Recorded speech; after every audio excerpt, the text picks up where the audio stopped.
আসসালামু আলাইকুম। আশা করি সবাই ভালো আছেন। কলা খেলে ঠান্ডা লেগে যাবে অথবা শীতকালে কলা খেলে ঠান্ডা লাগবে, এরকম একটা ধারণা আমাদের মধ্যে প্রচলিত আছে। এটি একেবারে একটি ভুল ধারণা। কলা খাওয়ার সাথে ঠান্ডা লাগার কোনো সম্পর্ক নেই। সেটি শীত, গ্রীষ্ম, বর্ষা যে কোনো কালেই হোক না কেন। অনেকের কলাতে অ্যালার্জি থাকে। যে কোনো খাবারে অনেক অ্যালার্জি থাকতে পারে, এটা ম্যান টু ম্যান ভ্যারি করে। বিভিন্ন জনের বিভিন্ন খাবার অ্যালার্জি থাকে। তো কলাতে যদি কারো অ্যালার্জি থেকে থাকে বা কলা খেলে যদি কারো এরকম অ্যালার্জির প্রবণতা বাড়ে, সেক্ষেত্রে আমরা কলা অ্যাভয়েড করতে বলি। সেক্ষেত্রে কলা খেলে অনেকের হাঁচি, সর্দি, কাশি হতে পারে। সেটা একেবারে স্পেসিফিক কিছু লোকের আর কি। কিন্তু সর্বসাধারণের জন্য কলা খেলে শীত লাগবে, ঠান্ডা লাগবে, সর্দি লাগবে, এরকম ধারণাটি একেবারেই ভুল। সুতরাং আপনার নিঃসন্দেহে শীতকালে, গরমকালে যে কোনো সময় কলা খেতে পারেন, কোনো সমস্যা নেই। কলা অত্যন্ত পুষ্টি সমৃদ্ধ একটি খাবার। এখানে খুব নিউট্রিয়েন্টস থাকে, অনেক মিনারেল থাকে, অনেক ভিটামিন থাকে। আমরা সবসময় বলি যে কলাতে এক ধরনের অ্যান্টিঅক্সিডেন্ট থাকে, যেটাকে আমরা ফ্ল্যাভোনয়েড বলি। অ্যান্টিঅক্সিডেন্টগুলো মূলত বডির মধ্যে, আমাদের কোষের মধ্যে যে ফ্রি রেডিকেল তৈরি হয়, এই ফ্রি রেডিকেলগুলো করে কি আমাদের কোষগুলো নষ্ট করে দেয়। অনেকের স্কিনে, আমাদের মুখমণ্ডলে অনেকে ভাঁজ পড়ে যায়, রিঙ্কল বলি যেটাকে আমরা। অনেকের চুল অল্প বয়সে ধূসর হয়ে যায়, সাদা হয়ে যায়।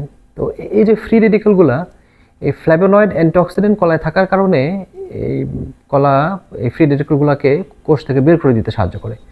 সুতরাং কলা আপনি খাবেন, আপনার বডিতে অ্যান্টিঅক্সিডেন্ট ভরপুর হয়ে যাবে। দ্বিতীয়ত, কলার মধ্যে ভিটামিন এ থাকে, ভিটামিন সি থাকে, ভিটামিন ই থাকে। এগুলো জানেন যে রোগ প্রতিরোধ ক্ষমতা আপনার অনেক বেশি বাড়াবে, ইমিউনিটি পাওয়ারটা বাড়াবে। সুতরাং ওই টুকটাক সর্দি কাশি লাগলে যদি আপনি কলা খান, শীত কাশি না লেগে বরঞ্চ আপনার এই ঠান্ডা কাশি, সর্দি এগুলো ভালো হতে আরও দ্রুত সাহায্য করবে। কলাতে অনেক বেশি পটাশিয়াম থাকে। তো পটাশিয়াম থাকার কারণে এটা উচ্চ রক্তচাপ কমাতে সাহায্য করে। আবার কলাতে অনেক বেশি ফাইবার থাকে। ফাইবার থাকার কারণে এটি হৃদরোগের বিরুদ্ধে লড়তে সাহায্য করে। আবার কলাতে এক ধরনের প্রোটিন থাকে।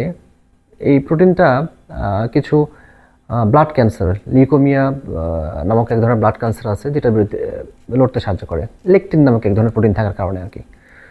কলাতে অনেক বেশি পানি থাকে। সুতরাং আপনার পানির চাহিদাও কলা পূরণ করতে পারে।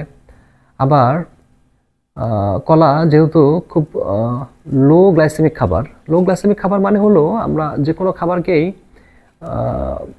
সেই খাবার খেলে শরীরে রক্তের সুগার বা শর্করার পরিমাণ কতটুকু বাড়বে বা কমবে সেটার উপর ভিত্তি করে খাবারগুলোকে শ্রেণীবিভাগ করি। হাই গ্লাইসেমিক ফুড বলি, লো গ্লাইসেমিক ফুড বলি। 70-এর বেশি যদি কারো গ্লাইসেমিক ইন্ডেক্স থাকে, সেগুলোকে আমরা বলি হাই গ্লাইসেমিক ফুড। এটা আমরাই ঠিক করে নিই আর কি, আমরাই, বিজ্ঞানীরা ঠিক করে দিয়েছে কোন খাবারগুলোতে গ্লাইসেমিক ইন্ডেক্স কেমন থাকে। তো 70-এর বেশি যাদের যে খাবারগুলোর গ্লাইসেমিক ইন্ডেক্স, এগুলোকে বলা হয় হাই গ্লাইসেমিক ফুড। এগুলো খেলে রক্তে শর্করার পরিমাণ, সুগারের পরিমাণ অনেক বেশি বাড়ে। 55-এর কম হলে সেটাকে আমরা বলি লো গ্লাইসেমিক ফুড, অর্থাৎ সেই খাবারগুলো খেলে রক্তের সুগার খুব বেশি বাড়ে না বা খুব স্লোলি বাড়ে, খুব ধীরে ধীরে বাড়ে।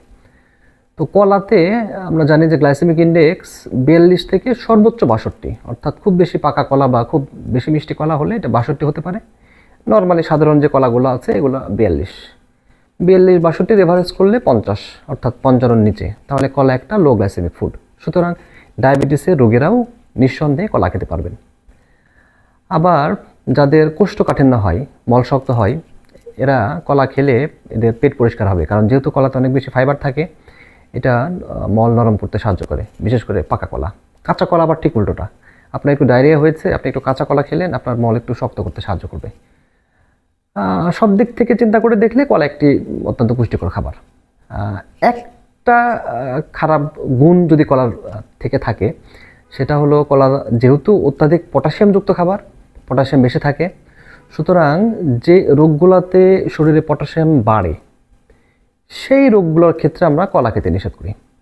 কারণ পটাশিয়াম বেড়ে গেলে কিডনির উপরে চাপ পড়ে, কিডনি কার্যক্ষমতা নষ্ট হয়ে যায়। তো কিডনির একটি রোগ আছে যেটিকে আমরা বলি সিকেডি, সাধারণ জনগণ বলে কিডনি ফেলিওর। তো এই কিডনি ফেলিওর রোগে যেহেতু পটাশিয়ামের পরিমাণটা এমনিতেই বাড়ে, আবার কলা যেহেতু অত্যাধিক পটাশিয়াম সমৃদ্ধ খাবার, সুতরাং এই কিডনি ফেলিওর রোগ যদি হয়ে থাকে তবে আমরা কলাটা খাবো না, নচেত যে কোনো সময় যে কোনো পরিবেশে আমরা কলা খাবো, এতে কোনো সন্দেহ নেই। ডায়াবেটিস রোগী যাদের আছে আপনারাও কলা খাবেন, পেট ভর্তি করে খাওয়ার তো দরকার নেই, দৈনিক একটি কলা খেলেন। সাধারণ মানুষ যারা আছেন তারা আপনাদের দৈনন্দিন খাদ্য তালিকায় 2-3টা কলা রাখলেন, কোনো সমস্যা নেই। আপনারা কলা খেয়ে যাবেন, কোনো অসুবিধা নেই।